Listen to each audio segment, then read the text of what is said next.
This video is on road mapping with Archi. Let's start off by creating a view. So let's call it roadmap. And what we're going to do, the way that I model my roadmaps is by value stream and by business capability. So let's do a hire to retire example. I'm going to put my hire to retire existing value stream on there. And then this is going to be a very simple roadmap. And then let's say, so it's hire to retire, and the first bit we're going to do is the onboarding capability, like so. Okay, so what you'd normally have is many capabilities down here which support the hire to retire value stream. What we add next are the plateaus, so these are the transitionary states. Let's go down here, let's add in our transitionary state, and obviously set these to the same size. Normally, like I say, you might have many applications mapped to the capabilities on the left hand side. We've got two applications which support this capability within our roadmap. Okay, so we've got Workday and we've got a ServiceNow onboarding module. A second, right? So there we go, and they're going to support. What you're seeing is that Archi naturally is trying to create relationships with existing objects within this particular view. So it's trying to create a relationship in Workday and hire to retire. This is the only quirk in building the roadmaps. It will try and create relationships amongst things. So you just have a script which clears up the relationships when you're ready. There's no particular big shape. So I'm going to copy these. So I'm doing a paste specially, by the way. I'm not copying the objects. I'm just copying a link to that object, soft link to that object. It's the same object, and in this final bit, this is actually going to disappear in our roadmap. Okay, right, so we're starting to get to this picture, not particularly nice looking, not stakeholder friendly.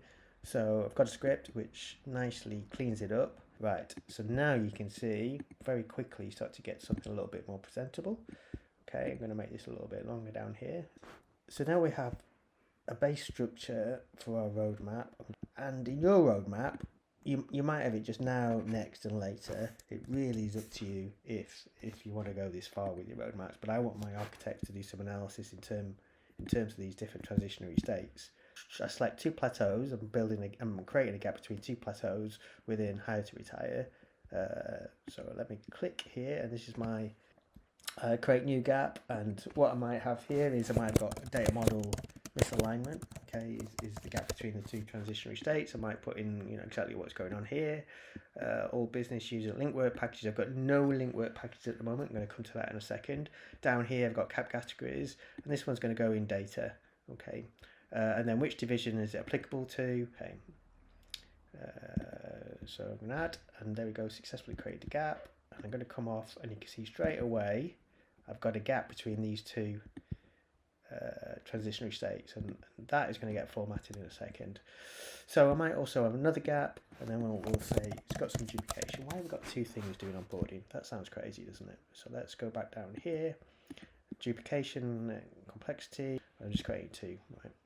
So got a couple of gaps going on here, and you can see I'm using specializations at the top right. So it's creating some nice icons. That's the data. That's the folder, and here we've got some duplication. Cogs looking the same. So let me just go back to page it. Okay, and here you can see when you go to the visualizer, you can see that these gaps are linked to the two different plateaus, which is nice as well. Okay, so the one thing it is the work packages which are going to support these gaps, the work package creator. So now I can start create some work packages. At the moment there's no work packages defined, this is blank, and here I might have data model initiative, business unit A, and when's it going to start?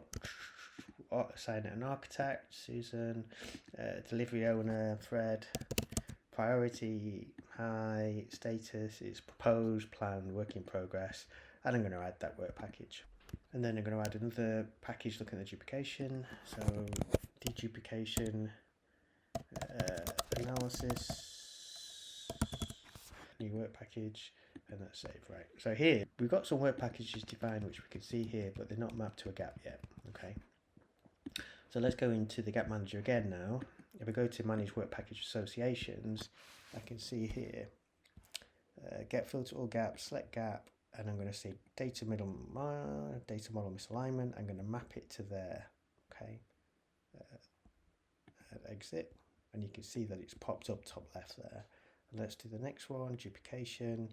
And I'm going to do duplication analysis, add exit, and it's popped up over there. Right. Okay, so I've done my map, my work package mapping to my gaps. Okay. And then the last element is to overlay the time. So I've just got another script which kind of finishes it off in terms of making it really clear where we're up to with these applications. So I go to my time settings, and again it's using specializations to overlay the time setting. So let me do that, and you can see here I for invest, money as an icon, and then E is eliminate. We're trying to eliminate it down in the roadmap so that we get to a later we got a converged, and I can just make this bigger to make it really clear that these two lines are getting to a converged state. It's also linked to that work package. You can see that it's created that link to that initial work package as well. And there we have it, a roadmap with some proper analysis in terms of gap and work package assignment. That's it, thank you.